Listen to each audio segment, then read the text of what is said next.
Welcome to the Slop Farm. Enjoy the video.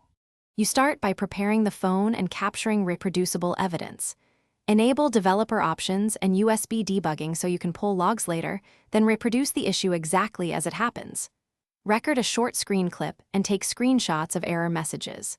Note the MIUI build, device model, app version, and the precise sequence of taps or inputs. Once done, export the screen recording and screenshots to your computer, and make sure your notes list steps in the same order you executed them. Now you gather diagnostic logs and isolate the root cause. Connect the phone via USB, run a dblogcat while reproducing the bug, and save the timestamped log output. Boot into safe mode to confirm whether third-party apps cause the issue, and clear the app cache or reinstall the app to rule out corruption.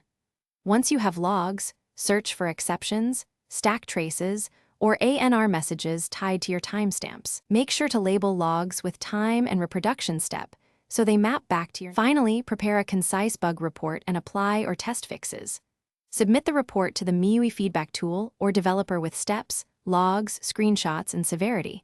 Explain how to reproduce it reliably. Try fixes such as updating the app or system, rolling back an update, or applying a patch if available, and retest with fresh logs. If nothing works and the device is unusable, back up data and perform a factory reset as a last resort. If problems persist, attach logs and request escalation. Thanks for watching. Consider subscribing if we helped you today.